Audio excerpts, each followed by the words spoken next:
Hay una idea que hemos oído muchísimas veces, que los grupos terroristas son una especie de genios de la tecnología, ¿verdad? Que siempre van un paso por delante, que son los primeros en sacarle partido a cualquier nueva aplicación o red social. Pero, ¿es eso realmente así? ¿O es más bien un mito? Bueno, pues vamos a ver qué nos dicen los datos de verdad. Y es que, a ver, esta es la visión oficial.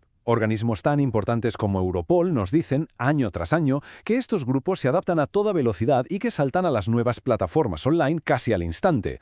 Y claro, esta idea ha sido la base de muchísimas políticas antiterroristas durante años. El tema es que, cuando se empieza a rascar un poco en la superficie, la cosa se complica. ¿Están de verdad en la vanguardia tecnológica o en realidad son como casi todo el mundo y simplemente siguen las modas? Esa es la pregunta del millón, la que vamos a intentar responder. Para entender todo esto hay un concepto que es clave, el de early adopter, o en español, adoptante temprano. Según la teoría clásica, son ese pequeño grupo de gente que se atreve con lo nuevo, los que marcan tendencia.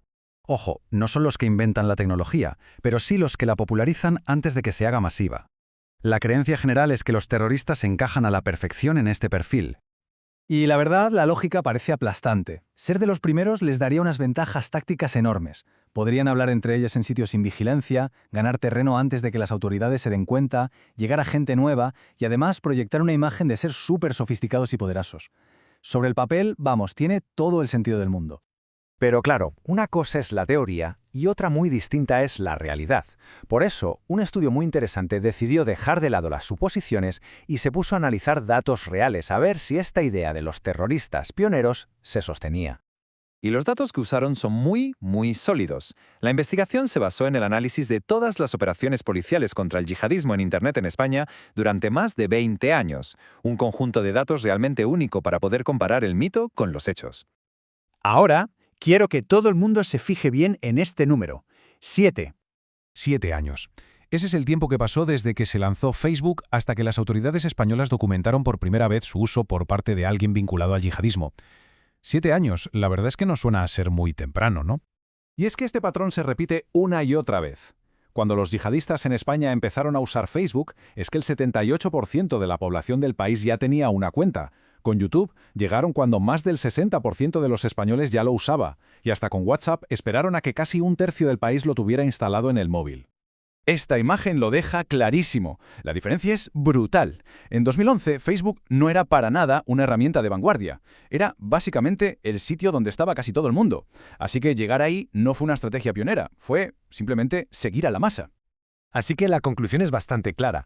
Para las grandes plataformas, las que usamos todos los días, los datos demuestran que no fueron pioneros, fueron seguidores. Su estrategia no era descubrir nuevos mundos digitales, sino ir a pescar a donde ya se reunía todo el mundo. Pero ojo, aquí es donde la historia da un giro interesante. ¿Y si el objetivo no es llegar a muchísima gente, sino todo lo contrario, pasar desapercibido? ¿Cambia eso su forma de actuar? Pues resulta que sí, y mucho. Aquí vemos que hay como dos velocidades totalmente distintas. Fueron muy lentos para adoptar plataformas masivas como Facebook, pero, en cambio, fueron increíblemente rápidos para subirse al carro de herramientas centradas en la seguridad, como Telegram o la red Tor.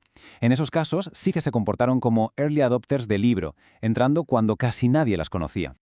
Y esto nos lleva al meollo de su estrategia digital, un dilema constante. O eligen las plataformas gigantes para lanzar su propaganda y reclutar, pero asumiendo un riesgo altísimo de que les vigilen y les cierren la cuenta, o por el contrario, eligen plataformas súper seguras para coordinarse en secreto, pero renunciando a que su mensaje llegue a mucha gente. Es una elección constante, alcance o seguridad. Por lo tanto, no se trata de que sean unos gurús de la tecnología por sistema. Es puro pragmatismo. La herramienta que eligen en cada momento depende totalmente de lo que quieran conseguir. Hacer propaganda o planificar algo en secreto. Y aquí llegamos a una distinción que es fundamental y que lo cambia todo. Porque una cosa es ser de los primeros en llegar, es decir, la adopción temprana, y otra muy distinta es usar la herramienta de una forma inteligente y creativa. Eso es la aplicación innovadora. Y el estudio demuestra que no suelen ser lo primero, pero sí pueden llegar a ser lo segundo. Así que a lo mejor el foco de la preocupación ha estado en el lugar equivocado todo este tiempo. El peligro real no parece estar en que sean los primeros en llegar a la fiesta tecnológica, sino en su capacidad para coger herramientas que ya existen, que usamos todos, y darles un uso retorcido, sofisticado y malicioso para sus propios fines. Ahí, justo ahí, es donde está la verdadera amenaza. Y no hablamos de algo teórico, hablamos de tácticas muy concretas, como organizar ejércitos de cuentas falsas para inundar Twitter con sus hashtags, o usar varias plataformas a la vez de forma coordinada, para que si les cierran una cuenta, el mensaje siga fluyendo por otra, o crear sistemas súper complejos para verificar quién entra en sus foros secretos. No inventaron las herramientas, pero desde luego innovaron en cómo usarlas. Y bueno, es importante señalar que toda esta información, todo lo que hemos desglosado, viene de una investigación académica muy rigurosa publicada en una de las revistas más prestigiosas en el campo de la seguridad y el antiterrorismo. Y todo esto nos deja con una pregunta final, mirando ya hacia el futuro.